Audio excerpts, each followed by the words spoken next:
안녕하세요. 생각을 그리는 사람들 매튜입니다. 테드에는 정말 좋은 내용이 너무 많습니다. 강연 내용 모두를 머릿속에 넣고 싶은 충동이 들 정도니까요. 물론 안 되겠죠. 그렇다면 기억이라도 잘 날 수 있도록 메모해 두고 싶네요.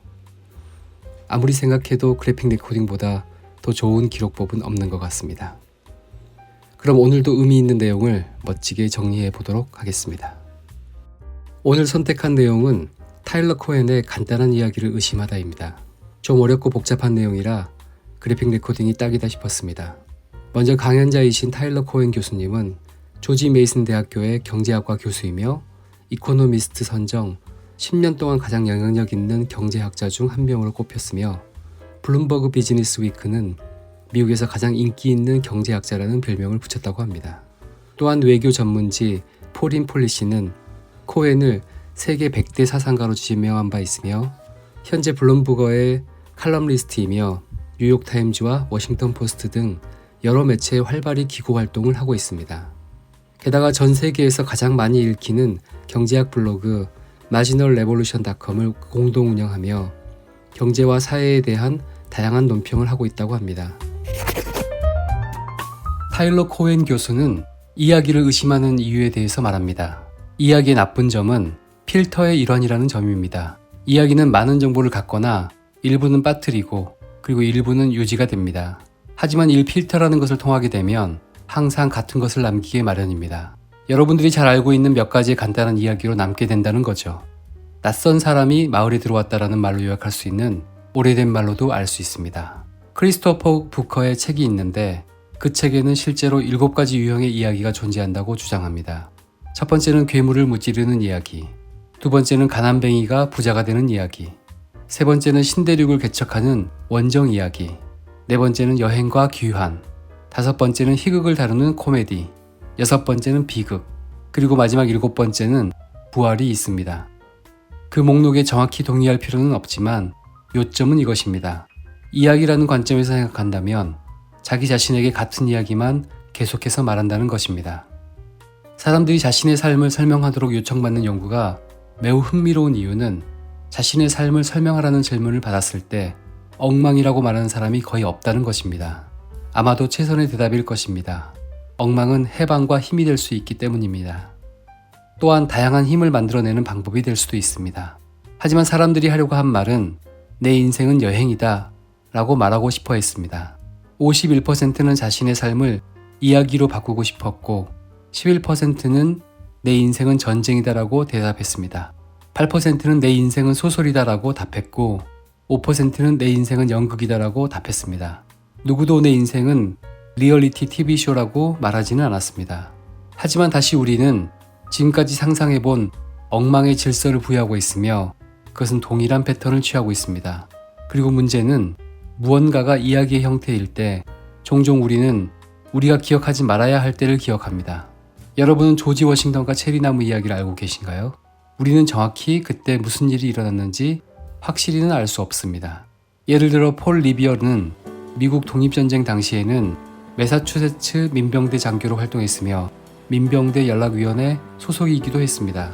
1775년 4월 18일 매사추세츠 영국군 총독인 게이지 장군은 콩코드의 탄약 창고를 야간 기습하기로 결정하게 됩니다. 이를 알게 된 폴 리비어는 민병대 지도자들에게 사실을 알렸고 덕분에 민병대는 렉싱턴 콩코드 전투에서 승리할 수 있게 되었습니다. 그의 활약은 미국의 시인 헨리 워즈워드 롱펠로우의 시 혁명의 전령 폴 리비어에도 등장합니다. 그러나 그의 역할과 행동이 영웅 만들기를 통해 실제보다 과장되었다는 역사가들의 주장도 적지 않습니다. 이야기는 정확히 어떤 일이 일어났는지 분명하게 설명하기 어렵습니다. 다시 말하지만 우리는 이야기를 의심해야 합니다. 이야기에는 의도가 들어있고 인간 행동의 산물이기 때문입니다. 즉 우리는 이야기에 반응하도록 생물학적으로 프로그램되어 있다는 것입니다. 이야기에는 많은 정보가 들어있고 사회적 힘을 가지고 있습니다. 이야기는 우리와 다른 사람을 연결합니다.